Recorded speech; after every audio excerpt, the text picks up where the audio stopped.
नमस्कार दोस्तों, कैसे हैं आप लोग। बिल्कुल एकदम शानदार, जबरदस्त, जिंदाबाद। मैं आपका दोस्त, motivational speaker, mastermind of science KL Swami. दोस्तों, आज का लेक्चर शुरू करने से पहले हम एक घटना की बात करेंगे। देखिए, मैं अक्सर मेरे एक दोस्त के घर जाया करता था और जो मेरा दोस्त है वो अक्सर एक सोफे पे बैठा करता था और जब भी हमारी बातचीत हुआ करती थी वो बड़े ही दुखी स्वर में बात करता था। तो एक दिन मैंने उससे पूछ लिया कि यार आखिर प्रॉब्लम क्या है, तू इतना दुखी कैसे रहता है। तो उसने बोला कि इस सोफे में एक कील है तो मुझे चुभती है, इस वजह से मैं दुखी रहता हूं। तो मैंने कहा इसमें कौन सी बड़ी बात है, या तो तू वो कील बाहर निकाल दे या ये सोफा चेंज कर दे। तो उसने बोला इतनी भी दिक्कत नहीं है, मुझे काम तो चल ही रहा है। That's your problem. दोस्तों, आपके साथ भी यही होता है। आप लगातार उन प्रॉब्लम्स को सहन किए जा रहे हो। अगर आपको प्रॉब्लम सहन नहीं करनी तो मेहनत करो और अपने आप को बदल डालो। देखिए, जिंदगी एक उस रेस्टोरेंट की तरह है जहां पे सभी डिशें लगी हुई हैं। जो आपको खाना है, प्लेट उठाओ और डालो और खा लो। दोस्तों, कोई भी आपकी प्लेट में आपको डाल के नहीं जाएगा कि आप ये कर लो। तो हमेशा याद रखिए, you have to create it. आज का लेक्चर हम शुरू करते हैं। जैसा कि लास्ट क्लास में हमने देखा था स्केलेटन सिस्टम, और स्केलेटन सिस्टम में बहुत सारी बातें हमने पढ़ ली थी। आज हमारा पॉइंट रहेगा जॉइंट्स या संधियों के बारे में। जॉइंट या संधि क्या होती है, इससे पहले मैं आपको बात बता दूं। देखिए, आपने देखा होगा मेरी कोहनी यहां से घूम पा रही है, मेरा हाथ यहां से पूरा घूम रहा है, मेरी जो गर्दन वाला हिस्सा है दाएं बाएं गति कर पा रहा है, खोपड़ी वाला हिस्सा। तो आपने कभी क्या महसूस किया कि ये गति इस प्रकार से क्यों हो पाती है। कहीं पे पूरा हाथ घूमता है, कहीं पे दोस्तों दाएं बाएं गति होती है, कहाँ बहुत थोड़ी सी गति होती है। तो ये सब चीजें क्यों हो पा रही हैं, तो इसके पीछे रीजन है दोस्तों जॉइंट्स या संधियां। वैसे आपने देखा होगा संधि का अर्थ होता है मिलन। क्या अर्थ होता है दोस्तों? मिलन। वैसे ही जॉइंट में हम बात करें कि दो हड्डियों का संयोजन स्थल क्या कहलाता है? जॉइंट कहलाता है, संधि कहलाता है। अब हम यहां से देखें दोस्तों, संधि का चैप्टर शुरू करने से पहले, जॉइंट्स को पढ़ने से पहले एक दो टर्मिनोलॉजी है वो मैं आपको बता देता हूं। एक टर्म होती है लिगामेंट या स्नायु। लिगामेंट किसको कहते हैं कि जब दो हड्डियां आपस में जुड़ती हैं तो इनको बांधे रखने का जो काम है, इनको होल्ड रखने का जो काम है, वो कौन करता है? लिगामेंट। तो मतलब बोन को बोन से जोड़ने वाली स्ट्रक्चर को क्या कहा जाता है? लिगामेंट कहा जाता है। दोस्तों देखना, ये जैसे एक बोन है, नीचे भी मैंने क्या बना दी? एक बोन बना दी। इस बोन को बोन से जोड़ने का काम ये कुछ मांसपेशीय तंतु कर रहे हैं। तो इन्हें क्या कहा जाएगा दोस्तों? लिगामेंट। क्या कहा जाएगा? लिगामेंट। तो मेरे ख्याल से आप ये बात समझ गए होंगे कि बोन को बोन से जोड़ने वाली जो स्ट्रक्चर होती है उसको क्या कहा जाता है? लिगामेंट कहा जाता है। हड्डी को हड्डी से जोड़ने वाले तंतुओं को लिगामेंट कहते हैं। और यहां इस चित्र में आपको घुटने का डायग्राम दिखाया गया है। ये देखिए, इस हड्डी को नीचे वाली हड्डी से जोड़ने के लिए ये जो संरचना पाई जा रही है, ये जो संरचना, इसको कहा जाता है लिगामेंट या स्नायु। आपको स्पष्ट दिखाई दे रहे होंगे डायग्राम में। ये दोस्तों हमारे फुट का आर्च है, नीचे वाला पैर है, इसको आप देखिए, यहां छोटी छोटी हड्डियों को बांधे रखने के लिए ये जो तंतुओं वाली जो स्ट्रक्चर है, इसको क्या कहा जाता है? लिगामेंट या स्नायु कहा जाता है। तो बहुत इंपॉर्टेंट पॉइंट है, हड्डी को हड्डी से जोड़ने वाली संरचना को क्या कहेंगे? लिगामेंट या स्नायु कहेंगे। इज इट क्लियर और नो? इसी से मिलता जुलता टर्म और है एक, जो भी कई बार आपसे पूछा जाता है। अपन यहां से बात कर लें, टेंडन या कंडरा जिसको बोला जाता है। दोस्तों एक वर्ड होता है टेंडन या कंडरा, किसे बोलते हैं? यहां पे मैं आपको स्पष्ट कर दूं। जैसे मान लो दोस्तों ये बोन है, क्या है? ये बोन है। अब इस बोन के ऊपर जैसे ये कौन है? मांसपेशी है। तो ये मांसपेशी भी एक तंतुनुमा संरचना से इस तरीके से ये जुड़ी होती है। इस जगह जहां पे ये जुड़ी होती है इसको क्या बोलते हैं हम? टेंडन बोलते हैं, कंडरा बोलते हैं। तो दोबारा से देखना, मांसपेशी को हड्डी से जोड़ने वाली संरचना को क्या कहेंगे हम? टेंडन बोलेंगे। क्या बोलेंगे दोस्तों? टेंडन। जैसा कि डायग्राम में आप देखना, ये जो चित्र है ये किसका दिखाया गया है? जैसे अपन बात करें, ये कौन है? मांसपेशी या मसल है अपनी, मांसपेशी। और इसको जोड़ने के लिए ये जो संरचना, इसको हमने क्या बोल दिया? टेंडन, या हिंदी में इसको बोलते हैं कंडरा। क्या बोलते हैं? कंडरा। तो मांसपेशियों को हड्डी से जोड़ने वाली संरचना को क्या बोलेंगे? टेंडन या कंडरा। क्या आप स्पष्ट कर पा रहे हैं? तो यहां से हम बात करेंगे, हड्डियों को मांसपेशियों से जोड़ने वाली संरचना को क्या बोलते हैं? टेंडन या कंडरा। ये भी बहुत महत्वपूर्ण पॉइंट है। अब जैसा कि दोस्तों आपने देखा होगा, कई बार आपका पांव, जैसे ही पांव डगमगा जाता है या फिसल जाता है तो उस समय मोच आ जाती है। तो दोस्तों मोच आते समय लीगामेंट्स के कुछ तंतु टूट जाते हैं। तो हम यहां से कहें, मोच जो होती है उसमें लीगामेंट्स का टूटना, कुछ तंतु टूट जाएंगे।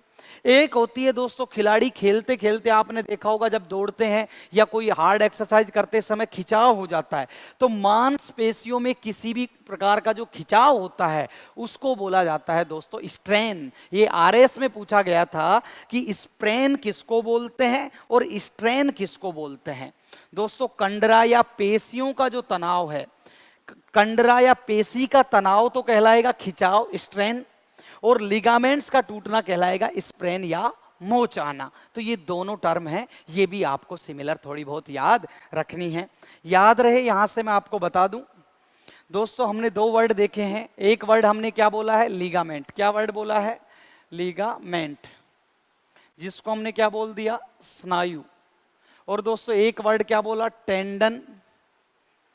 टेंडन या इसको बोल दिया कंडरा। क्या बोल दिया? कंडरा। इन दोनों के बारे में पॉइंट्स याद रखना। पिक्चर आपके दिमाग में बन चुकी है तो बिल्कुल आपको यहां से याद रखना है। लिगामेंट क्या बोला? हड्डी को हड्डी से, हड्डी को हड्डी से, बोन को बोन से जोड़ने वाली संरचना। बाबूलाल, आप चाहो तो याद रख सकते हैं, बाबूलाल मतलब बोन को बोन से जोड़ने वाली संरचना क्या है? भी लिगामेंट है। और यहां से टेंडन क्या है? पेशी को, पेशी को हड्डी से जोड़ने वाली संरचना, हड्डी से जोड़ने वाली संरचना। तो ये पॉइंट आपको बहुत बार पूछे गए हैं और मेरे ख्याल से आप ये पॉइंट भी याद रखेंगे। अब दोस्तों यहां से हम बात करते हैं, देखते हैं यहां से दोस्तों, जॉइंट जो वर्ड होता है, संधि, जॉइंट के लिए बायोलॉजी में एक वर्ड यूज में आता है ऑर्थो। देखो जॉइंट को तो वैसे हिंदी में तो कहा जाता है संधि। क्या बोला जाता है? संधि बोला जाता है हिंदी में। अगर हम जॉइंट की बात करना चाहें तो इसको कहा जाता है संधि। लेकिन हम बात करें बायोलॉजी में जो टर्म यूज में आएगी, इसके लिए वर्ड बोला जाता है ऑर्थो। क्या वर्ड यूज में लिया जाता है? ऑर्थो। अब ऑर्थो वर्ड जहां जहां आ जाए बायोलॉजी में, आपको क्या मानना है? संधि की बात हो रही है। अब जैसे देखना क्या मतलब है इस चीज का। मैंने यहां पे बात की ऑर्थोलॉजी, तो जैसे ही मैंने ऑर्थो के आगे लॉजी लगाया, मतलब क्या बन गया? संधियों का अध्ययन। ऑर्थोलॉजी का अर्थ क्या बना? संधियों का अध्ययन। तो हमने बोल दिया संधियों का अध्ययन, स्टडी ऑफ जॉइंट्स, संधियों का अध्ययन। मैं हिंदी की संधियों की बात नहीं कर रहा हूं और ना ही मैं वो बात कर रहा हूं कि पहले राजाओं के बीच संधियां होती थी, उसकी बात नहीं कर रहा हूं। मैं बात कर रहा हूं जॉइंट्स का। जॉइंट्स का जो संयोजन होता है वो क्या कहलाएगा? ऑर्थो। क्या कहलाएगा? ऑर्थो। तो हमने बोला ऑर्थोलॉजी मतलब कहीं ना कहीं यहां से हम बात करें हड्डियों का अध्ययन, सॉरी यहां से हम बात करें संधियों का संयोजन नहीं, संधियों का अध्ययन। थोड़ा स्लिप होगी टंग, अध्ययन, जॉइंट्स का अध्ययन। तो इसको हम क्या बोलेंगे? ऑर्थोलॉजी बोलेंगे। ऐसे ही मैं और टर्मिनोलॉजी यहां पे काम में लेता हूं। जैसे मैंने बोला ऑर्थोपेडिक, दोस्तों ऑर्थोपेडिक मतलब दोस्तों हड्डियों का डॉक्टर। क्या है? हड्डियों का डॉक्टर। ऑर्थो का अर्थ क्या है? जॉइंट, अगर हम यहां से बात करें ऑर्थोपोडा, आपने नाम सुना होगा ऑर्थोपोडा। दोस्तों पोडा का अर्थ क्या है? पैर, और ऑर्थो का अर्थ क्या है? जॉइंट वाले, जॉइंटेड लेग्स या संधि युक्त पैर, संधि युक्त पैर।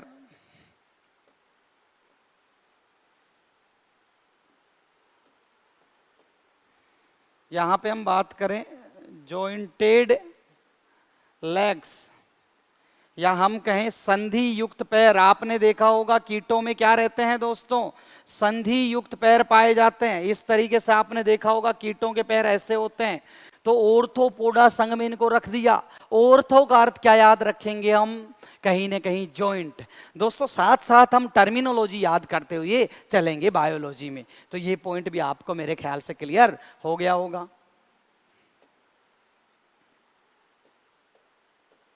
अब दोस्तों हम देखते हैं टाइप ऑफ जॉइंट्स, कि जॉइंट्स कितने टाइप के होते हैं, कैसे कैसे जॉइंट हमारी बॉडी में पाए जाते हैं।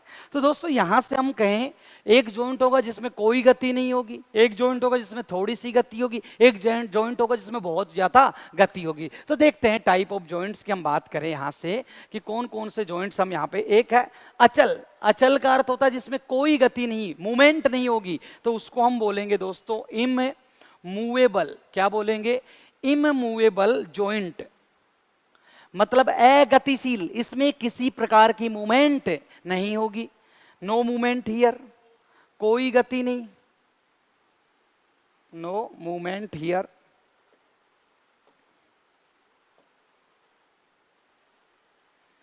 तो यहां से हम बात करें नो मूवमेंट। ऐसे एक जॉइंट होता है उपास्थि जात, जिसको बोला जाता है कार्टिलेजिनस जॉइंट। क्या बोलेंगे? कार्टिलेजिनस। ऐसे कैसे भी हिंदी में याद रखना आप, कार्टिलेजिनस जॉइंट। दोस्तों एक जॉइंट ये होता है। उपास्थि वाला जॉइंट, ऐसा जॉइंट जिसमें उपास्थि का इन्वॉल्वमेंट रहता है, ऐसा जॉइंट जिसमें उपास्थि का रोल रहता है, उपास्थि जात जॉइंट। एक होता है चल संधि। दोस्तों इसको मूवेबल या साइनोवियल जॉइंट कहते हैं। इसको वैसे मूवेबल भी कहते हैं, या दोस्तों इसको कहेंगे हम साइनोवियल जॉइंट। आगे हम बात करने वाले हैं क्या अर्थ है साइनोवियल जॉइंट का, साइनोवियल संधि। तो कुल मिला के हम देखेंगे यहाँ पे जॉइंट। तो जॉइंट के हमने 3 टाइप देखे, कि अचल मतलब जिसमें कोई गति नहीं, उपास्थि जात मतलब जिसमें उपास्थियों का योगदान, और चल मतलब साइनोवियल या जिसमें बहुत ज्यादा गति होती है, उसको हम किसकी बात करेंगे? चल की बात करेंगे। तो 1 बाय 1 हम देखते हैं कि ये अचल संधि किस प्रकार की होती है और कहां देखने को मिलती है, ये बात हम देखेंगे यहां से। देखिए दोस्तों अचल संधि या इममूवेबल जॉइंट ये शरीर में कहां देखने को मिलती है। दोस्तों अगर आपको याद है लास्ट लेक्चर में हमने बात की थी कि हमारे जो कपाल की हड्डियां हैं, कपाल में कितनी हड्डियां होती हैं? 8। तो ये हड्डियां आपस में इस तरीके से जुड़ी होती है और इनमें किसी प्रकार की कोई गति नहीं पाई जाती। तो हम यहां से बात करें कपाल की हड्डियों में, एक बार मैं डायग्राम से आपको स्पष्ट कर दूं। देखिए कपाल की जो हड्डियां आपको दिखाई दे रही हैं, इन हड्डियों में कुछ इस प्रकार से दोस्तों जॉइंट पाए जाते हैं, और इन जॉइंट्स की वजह से इन हड्डियों में कोई गति नहीं पाई जाती। तो दोस्तों सुनना, अचल संधि में ये जो इस प्रकार से तंतु जैसी संरचना बनती है, इसको बोलते हैं सूचर। क्या बोलते हैं? सूचर। अतः इसे सूचर संधि भी कहा जाता है। Is it clear? और ये सूचर जो बनते हैं दोस्तों, इनमें रेशेदार उत्तक शामिल होते हैं, तो इसको रेशेदार संधि भी कहा जाता है। रेशेदार संधि, या इसे फाइब्रस जॉइंट भी कहते हैं। इंग्लिश में रेशेदार को बोलते हैं फाइब्रस जॉइंट। डन है। हमने बोला यहां पे कोई गति नहीं होगी, कहां देखने को मिल रही है? कपाल की हड्डियों के बीच। और वैसे ऊपरी जबड़ा हमारा गति नहीं करता, तो ऊपरी जबड़े में भी कैसी संधि है? यही है, सूचर संधि है, या हम इसको बोलते हैं अचल संधि है। इज इट क्लियर और नो? याद रहे, हमारी जो खोपड़ी वाला जो हिस्सा है, यहां पे एकमात्र गतिशील हड्डी कौन सी है दोस्तों? मैंडिबल। ये मैंडिबल हड्डी हमारा नीचे वाला जबड़ा जरूर गति करता है, इसमें सूचर संधि नहीं है, अचल संधि नहीं है। बाकी ऊपरी जबड़े और खोपड़ी वाला जो भाग है पूरा, या कपाल वाला भाग है, इसमें कौन सी संधि पाई जाती है? अचल बोल दूं, सूचर बोल दूं, रेसेदार बोल दूं, एक ही बात है। डन है मेरे ख्याल से। तो दोस्तों इस चीज के लिए हम वापस से एक बार थ्योरी पे आते हैं, देखते हैं। इस प्रकार की संधि में कोई गति नहीं होती है, बिल्कुल कोई गति नहीं होती।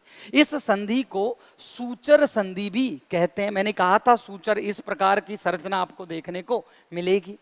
इस संधि को हड्डियों के संयोजन स्थल पर रेशेदार उत्तक पाए जाते हैं। कैसे उत्तक मिलेंगे? रेशेदार उत्तक। तो नाम क्या रख दिया? रेशेदार संधि या फाइब्रस जॉइंट रख दिया।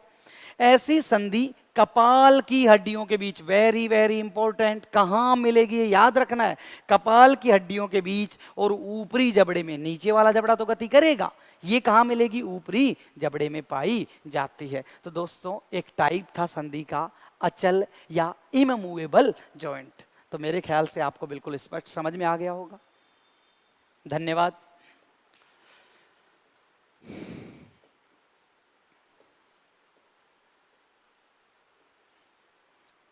अब दोस्तों यहां से हम देखते हैं एक नया जॉइंट है जिसको बोलेंगे हम कार्टिलेजिनस जॉइंट, उपास्थि जात संधि। जैसा कि दोस्तों हमने पहले ही बोला कि उपास्थि जात संधि नाम से ही स्पष्ट है, कार्टिलेजिनस जॉइंट मतलब यहां पे जॉइंट के स्थान पर क्या मिलने वाली है? उपास्थि। और उपास्थि की वजह से ये जॉइंट पॉसिबल हो पा रहा है। तो दोस्तों सुनना, कहीं ना कहीं आपने देखा होगा, ये हमारी बीच की हड्डी का नाम क्या था? स्टर्नम। और यहां पे स्टर्नम पे कौन आके जुड़ रही थी? पसलियां। और याद करो पसलियों के अगर सिरे पर क्या मिलती है? उपास्थि। तो इस उपास्थि के कारण ये पसलियां थोड़ी बहुत ऊपर नीचे हो सकती है। तो उपास्थि के कारण थोड़ी सी गति संभव हो जाती है, तो हम बोलेंगे यहां पे थोड़ी सी गति संभव। तो अगर मैं यहां से बात करना चाहूं दोस्तों, यहां पे होगी थोड़ी सी गति संभव। क्या बोलूंगा? थोड़ी सी गति संभव है। अच्छा, तो ये उपास्थि कहां कहां देखने को मिलती है शरीर में? वैसे तो दोस्तों हमने पूरा स्पष्ट किया था। अब ये उपास्थि वाला जॉइंट कहां कहां देखने को मिलता है, इस बात को मैं स्पष्ट करने के लिए पहले आपको मैं डायग्राम दिखा देता हूं। देखिए, जो उपास्थि वाला जॉइंट है, एक तो हमने बात की पसलियों के अग्र सिरे पर। तो यहां से हम बात करें, ये जो पॉइंट है दोस्तों, ये जो हिस्सा है, ये क्या है दोस्तों? उपास्थि है। क्या है ये? उपास्थि। तो कुल मिला के हम कहेंगे कि पसलियों के अग्र सिरे पर उपास्थि के कारण ये गति संभव हो पाती। तो कैसा जॉइंट हो गया? उपास्थि जात या कार्टिलेजिनस। डन है क्या दोस्तों? हड्डियों के अग्रिम सिरे पर भी क्या पाई जाती है? उपास्थि। ये क्या है? उपास्थि है। इसको इंग्लिश में क्या बोला था? कार्टिलेज। तो इसकी वजह से दोस्तों हमने जॉइंट का नाम क्या रख दिया? कार्टिलेजिनस जॉइंट हम बोल सकते हैं। चलो, हमने बोला कि हमारी रीढ़ की हड्डी थी, उस रीढ़ की हड्डी में हमने वहां से स्पष्ट किया था कि कहीं ना कहीं ये जो बीच में जॉइंट्स आपको दिखाई दे रहे हैं, ये कशेरुकाओं के बीच में, रीढ़ की हड्डी में छोटी हड्डी का नाम क्या था? कशेरुका, वर्टिब्रा या मेरू बोला था। और इनके बीच ये गद्दीदार संरचना, इसको क्या बोला था? उपास्थि। ये उपास्थि का क्या है? छल्ला। उपास्थि के छल्ले या डिस्क। याद आया क्या?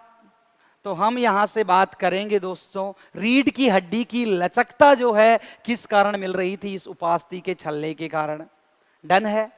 और हम बात करें कि जो कूल्हे की हड्डियां होती हैं, यहां पे दोनों हड्डियों के जोड़ वाले स्थान पर ये जो रीजन मैं हाईलाइट कर रहा हूं दोस्तों, इसका नाम था प्यूबिक सिम्फाइसिस। क्या नाम था?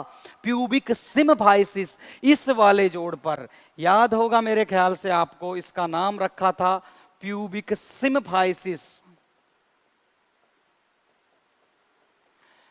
Pubic symphysis. इस वाले जगह पे भी क्या पाई जाती? उपास्थि। तो ये कैसा जॉइंट हो गया? उपास्थि जात संधि। डन है।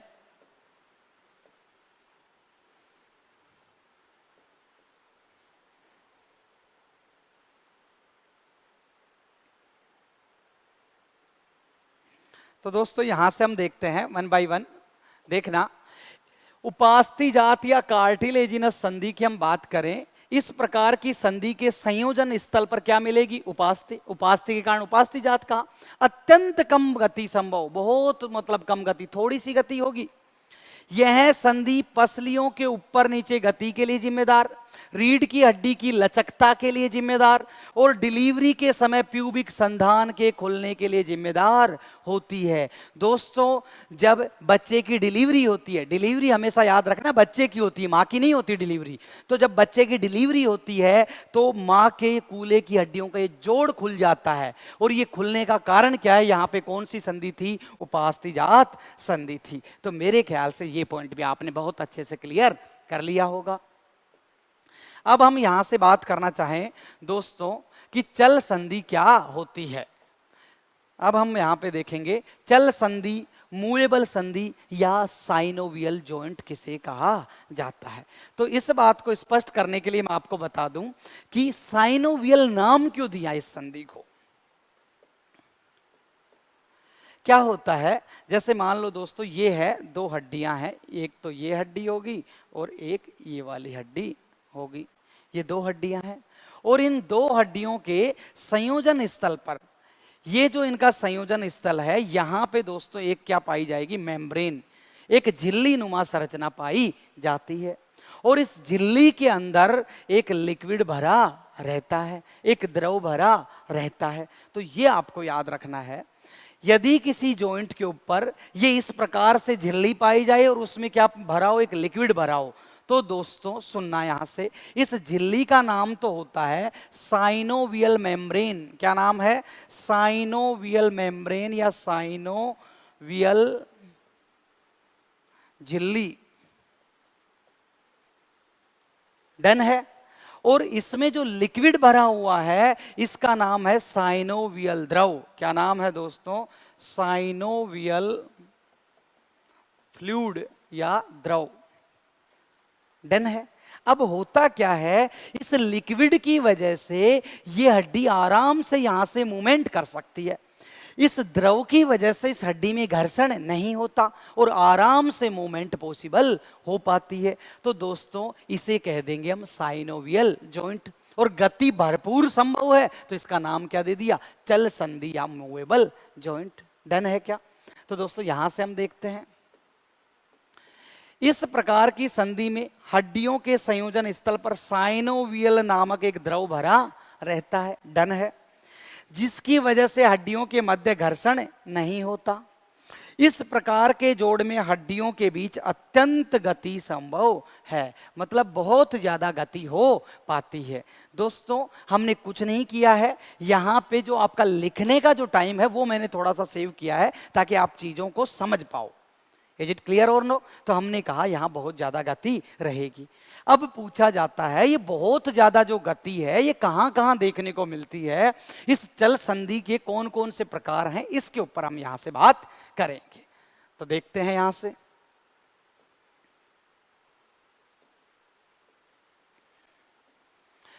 दोस्तों चल संधि का एक बहुत महत्वपूर्ण टाइप है जिसको बोला जाता है बॉल एंड सॉकेट जॉइंट। क्या है ये बॉल एंड सॉकेट जॉइंट? इस बात को मैं आपको समझाना चाहूं तो दोस्तों देखना, होता क्या है कि जैसे एक हड्डी का सिरा तो होता है बॉल की तरह गोल, एक हड्डी का सिरा बॉल की तरह गोल है और एक हड्डी का सिरा ऐसे कटोरे जैसे एक सॉकेट की तरह क्या रहता है? खांच या गुहा रहती है। तो इस गुहा के अंदर दोस्तों इस दूसरी वाली हड्डी का सिरा आराम से घूम पाता है। क्या कर पाता है? घूम पाता है, आराम से गति हो पा रही है। तो दोस्तों इसको हम बोलते हैं बॉल एंड सॉकेट जॉइंट। जैसा कि आप देख पा रहे हैं इसकी गति बहुत मतलब कहीं ना कहीं अच्छे तरीके से हो रही है, ये चारों तरफ घूम पा रहा है। तो दोस्तों हमने क्या बोल दिया, इस वाले जॉइंट की वजह से लगभग 360 डिग्री क्या संभव है? गति संभव है। तो सुनते हैं बॉल एंड सॉकेट जॉइंट में क्या होता है, एक बार मैं डायग्राम से आपको स्पष्ट कर दूं।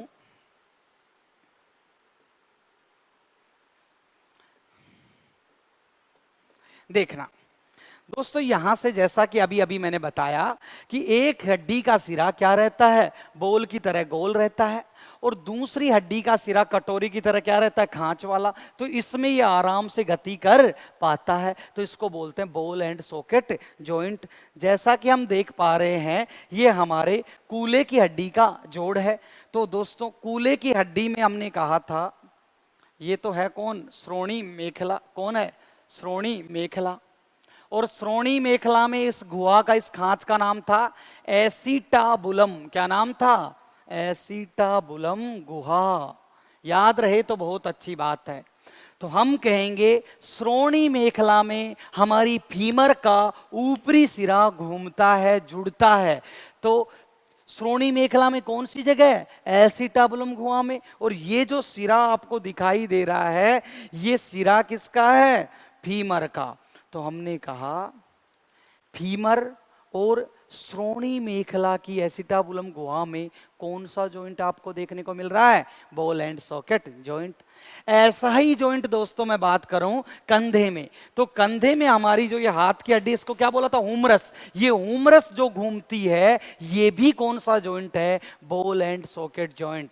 जब दोस्तों आपने देखा होगा जब बॉलर बॉल फेंकता है तो उस समय दोस्तों ये हाथ कहां से सर्कुलेट करता है, कंधे से। तो ये कौन सा जॉइंट था, बॉल एंड सॉकेट जॉइंट। तो यहां पे भी हम अगर बात करना चाहें तो ये देखिए खांच और यहां पे ये हुमरस का सिरा ये फिट रहता है।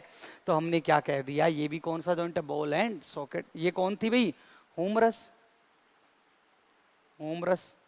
और याद रहे कंधे को क्या बोला था, अंश मेखला। क्या बोला था, अंश मेखला या पेक्टोरल गर्डल।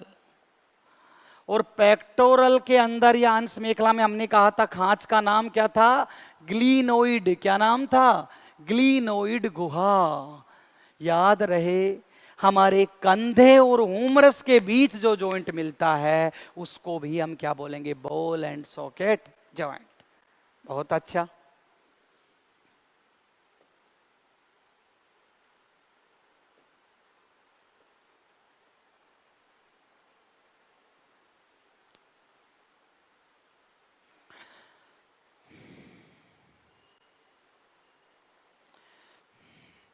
हाँ तो दोस्तों एक बार इसको देखते हैं यहां से। बॉल एंड सॉकेट जॉइंट है जो क्या है, हड्डी का एक सिरा बॉल के समान गोल, दूसरा सिरा कटोरे के समान होता है। लगभग 360 की गति संभव है। स्क्रीनशॉट ले लेना आप इस बात का, या आपको पीपीटी के फॉर्म में भी मिल जाएगा, पीडीएफ की फॉर्म में। और ये मिल कहां कहां रहा है, जैसे कंधे में अंश मेखला व हुमरस के बीच, अभी हमने देखा। जैसे कूल्हे में श्रोणी मेखला व फीमर के बीच, तो ये जॉइंट देखने को मिलता है। क्वेश्चन क्या पूछा जाएगा आपसे, क्वेश्चन या तो आएगा मैच द कॉलम, आपसे पूछा जाएगा कि कंधे और हुमरस के बीच कौन सा जॉइंट पाया जाता है, तो आपको जवाब देना है कि बॉल एंड सॉकेट जॉइंट। या आपसे क्वेश्चन पूछा जाएगा, उल्टा भी पूछा जा सकता है कि बॉल एंड सॉकेट जॉइंट का उदाहरण है। दोस्तों हिंदी का नाम आप ना याद रखें तो ज्यादा अच्छा है। बॉल को संस्कृत में कहा जाता है कंदुक, राम है कंदुकेन क्रीडंती, जो भी आपने देखा होगा संस्कृत में, तो ऐसी कोई चीजें होती हैं। तो कंदुक संस्कृत में कहा जाता है, हमें इंग्लिश का वर्ड याद रखना है। तो ये था हमारा बॉल एंड सॉकेट जॉइंट। दोस्तों यहां से हम और बात करना चाहें, एक मिनट आना भाई, ये क्या हो गया है, इसको चेंज करना तो एक बार, सॉरी फ्रेंड्स।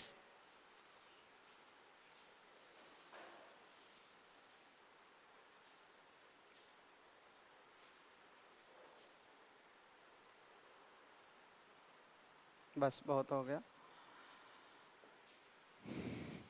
अब दोस्तों हम यहां से देखना चाहेंगे कि चल संधि का और टाइप क्या है, इसको हम यहां से देखना चाहते हैं।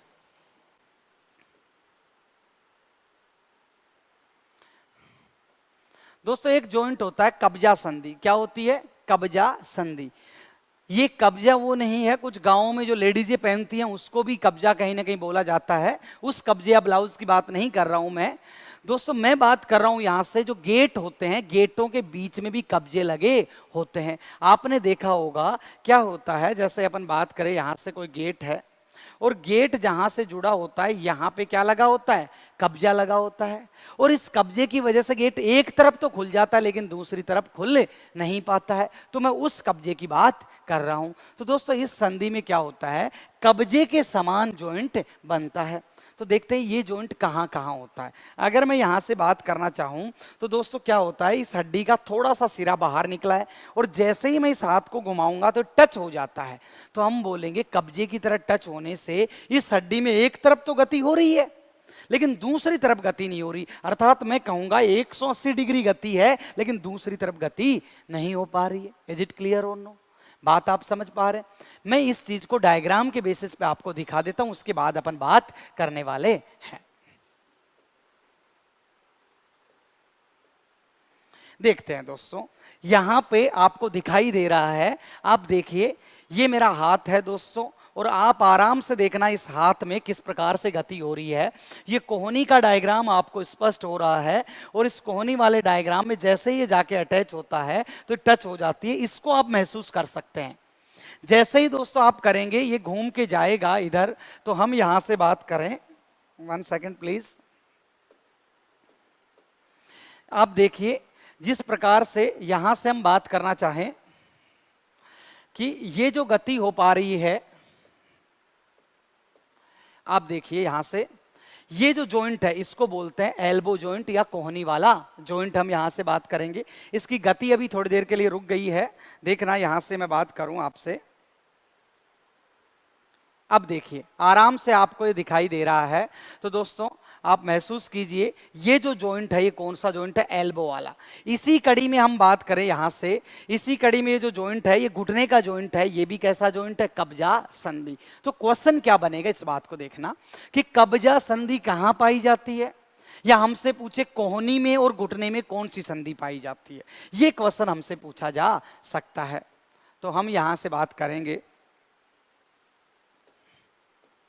देखना दोस्तों, कब्जा या हिंज जॉइंट, इसको इंग्लिश में कहा जाता है हिंज जॉइंट।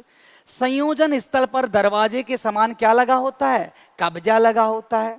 और इसकी वजह से लगभग कितनी गति संभव, 180 डिग्री गति संभव मिलेगी। कहां कहां, कोहनी में, घुटने में और अंगुलास्तियों में। दोस्तों ये अंगुलियां एक तरफ तो घूम जाती है लेकिन दूसरी तरफ घूमती नहीं है। कुछ लोग कलाकारी लगा के दिखाते हैं और पूरा घुमा के दिखाते हैं। भाई साहब उनको बोल देना आपके जॉइंट खराब हो चुके हैं। ये यहाँ पे जॉइंट है, इसमें एक ही तरफ गति होनी चाहिए, दूसरी तरफ अगर गति हो रही है इसका अर्थ उनके जॉइंट खराब हो चुके हैं। तो दोस्तों ये कौन सा जॉइंट था, हिंज जॉइंट या कोहनी वाला जॉइंट, ये भी आप याद रखेंगे। सॉरी,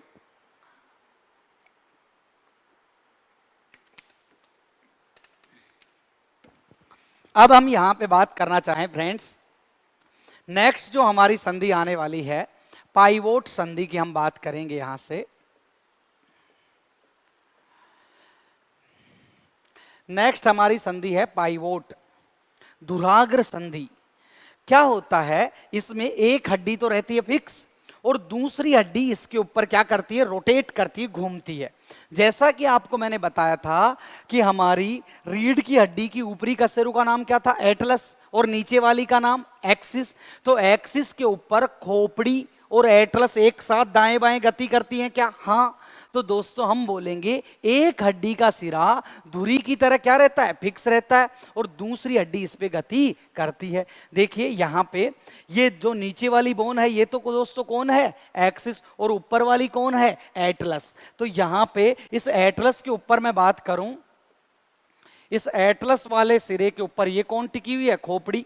तो हम कहेंगे देखो ये खोपड़ी है और ये कौन है, एटलस है, और नीचे वाला जो सिरा ये कौन है, एक्सिस है। तो कुल मिला के कहेंगे कि एक्सिस के ऊपर खोपड़ी और एटलस एक साथ घूमती है, कौन सी संधि है, इसे हम बोलेंगे धुराग्र।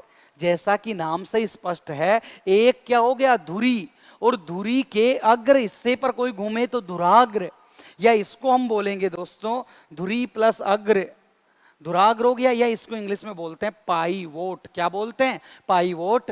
तो हम यहां से बात कर सकते हैं, क्या बोला हमने, एक हड्डी धुरी के समान स्थिर तथा दूसरी हड्डी ऊपर, दूसरी हड्डी उसके दाएं बाएं गति करती है। आप मुझे देख सकते हैं दोस्तों मेरी खोपड़ी की जो दाएं बाएं गति हो रही है कौन सी संधि की वजह से हो पा रही है? धुराग्र या पाइवोट की वजह से। चलो भाई, अब यहां से हम देखेंगे ये पाई कहां कहां जाती है। खोपड़ी की दाएं बाएं गति तो हमने देख ली। दूसरी ये मिलती है हमारे हाथ में, जो नीचे वाला हाथ है, लोअर जो आर्म है। दोस्तों अब देखना, अभी मेरा हाथ कैसा है ये कंडीशन में, और मैं अगर यहां से पकड़ लूं और देखना इस अंगूठे को उठाकर इधर ले जाना चाहूं तो बिना यहां कोनी वाले भाग से घूमे कि ये रेडियस घूम के इधर आ जाती है, तो इसको भी बोलते हैं धुराग्र संधि। वेरी इंपॉर्टेंट, रेडियस और अल्ना के बीच जो गति है इसको भी क्या बोलते हैं? धुराग्र या पाइवोट संधि कहते हैं। इज इट क्लियर और नो? इस बात को डायग्राम से हम बहुत स्पष्ट कर सकते हैं दोस्तों।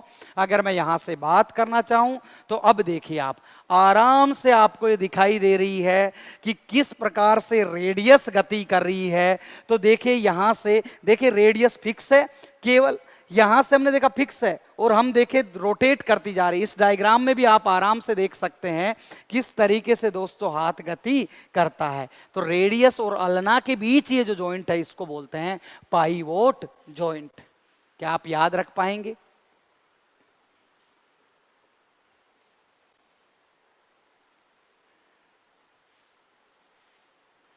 दोस्तों तो हमने बात की कि कहां देखने को मिलेगी।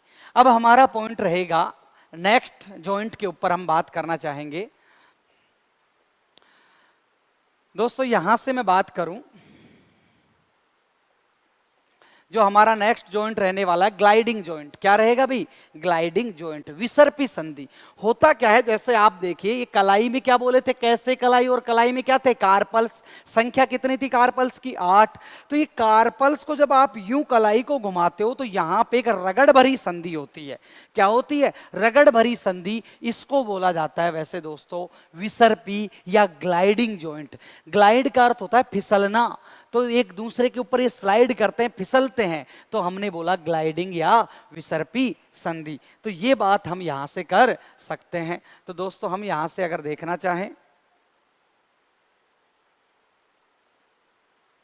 देखिए पहले तो दोस्तों ये आप हाथ में देखिए किस प्रकार से गति हो रही है। इस जगह जो हमने बोला ये कौन सा जॉइंट है दोस्तों? ग्लाइडिंग या विसर्पी जॉइंट। ऐसे ही पैर के टखने में क्या पाए जाते हैं? टार्सल्स। तो टार्सल्स के बीच भी कौन सी संधि आपको देखने को मिलेगी? Gliding joint. तो आपसे पूछा जाएगा विसर्पी संधि कहां पाई जाती है? तो कलाई में कार्पल्स के बीच और टखने में टार्सल्स के बीच। आपको बहुत इंपॉर्टेंट पॉइंट है, ये याद रखना है। एक बार चाहें तो आप देख सकते हैं, ये देखिए ये क्या है भी? हाथ के कार्पल्स हैं, कलाई के कार्पल्स हैं, और इनके बीच जो जॉइंट है इसको कहा जाता है कहीं ना कहीं ग्लाइडिंग या विसर्पी संधि। डन है दोस्तों? चलो भी, अब यहां से हम बात करें, अब एक जॉइंट आता है दोस्तों सैडल जॉइंट। आप सभी ने अंगूठे को नचाया होगा बचपन में, आपने सभी ने अंगूठे को डांस करवाया होगा। तो अंगूठे में विशेष प्रकार का जॉइंट मिलता है जिसको सैडल या काठी कहा जाता है। क्या कहा जाता है इस जॉइंट को? सैडल या काठी। डन है? ये जॉइंट देखिए कहीं ना कहीं हमारे अंगूठे में विशेष प्रकार का जॉइंट है, बाकी उंगलियों में नहीं मिलेगा। अंगूठा इस तरीके से डांस कर सकता है तो इसको सैडल या काठी संधि कहा जाता है। तो ये पॉइंट हमने बात की यहां से। डन है क्या? तो ये थे दोस्तों हमारे कहीं ना कहीं इंपॉर्टेंट जॉइंट्स जिनकी हमने क्या की है भाई? बात की है।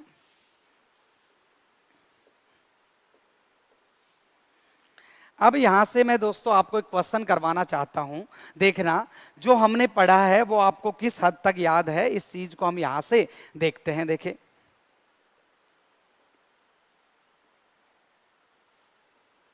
देखना भी, मैं यहां से आपको एक मैच द कॉलम का क्वेश्चन देता हूं कि निम्न में से कौन सा मिलान सही है। क्या आप पढ़ भी पाए हैं कि नहीं पढ़ पाए हैं, वहां से आपको जवाब देना है। तो यहां पे तो मैं देता हूं संधि का प्रकार, संधि का प्रकार, और इधर मैं देता हूं स्थान। ठीक है, कि कहां देखने को मिल रही है, ये बात अपन यहां से देते हैं। चलो तो देखते हैं भी, मान लो मैंने यहां पे बात की सैडल जॉइंट, सैडल संधि। मैंने बात की यहां पे हिंज जॉइंट, हिंज संधि। यहां पे मैंने बात की दोस्तों ball and socket joint, socket joint. मैंने बात कर ली यहां से पाइवोट, पाइवोट संधि, इसकी हमने यहां से बात कर ली। और एक अपन बात कर सकते हैं दोस्तों ग्लाइडिंग या विसर्पी, विसर्पी संधि। तो ये तो हो गए दोस्तों यहां पे संधि के प्रकार। अगर मैं बात करूं यहां से स्थान की, मैं बात करना चाहूं कि कहां देखने को मिल रहा है कहां नहीं। स्थान में हमने जैसे बोल दिया, पॉइंट आपको यहां से मैच द कॉलम करना है। तो दोस्तों जैसे मैंने बोला ए बोल दिया कोहनी में, बी बोल दिया खोपड़ी की दाएं बाएं गति,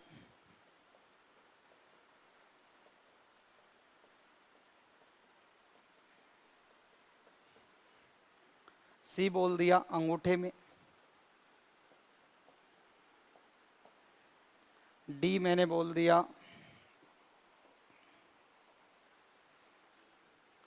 कलाई में कार्पल्स के बीच, और एक मैंने बोल दिया ई कंधे व हुमरस के बीच। अब आपको मैच द कॉलम करना है। आपके पास टाइम है दोस्तों 30 सेकंड का। आप इस क्वेश्चन को देखें, जो हमने पढ़ा क्या तुम्हें समझ में आ रहा है।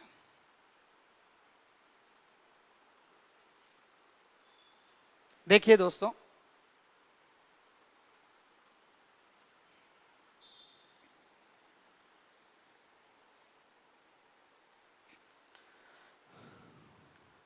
समझ पा रहे होंगे आप। अब दोस्तों मैं इसका जवाब लिखता हूं आपके सामने, देखते हैं। यहां से हमने देखा सैडल जॉइंट, तो सैडल जॉइंट कहां बताया था? अंगूठे में। अंगूठे का विशेष प्रकार का जॉइंट क्या था? सैडल। तो मैं यहां पे अलग से आपको लिख देता हूं दोस्तों कि कहीं ना कहीं पहले में, चलो मैच द कॉलम ही कर लेते हैं। पहले में एक में क्या आ गया? सी आ गया। अभी डन है। फिर हमने बोला हिंज जॉइंट, हिंज किसको बोला था? कब्जा। और कब्जे जैसी संधि कहां देखने को मिलती है? कोहनी या, हमने बात की थी घुटने में। तो दोस्तों हिंज जॉइंट कहां मिलेगी? कोहनी या घुटने में देखने को मिलेगी।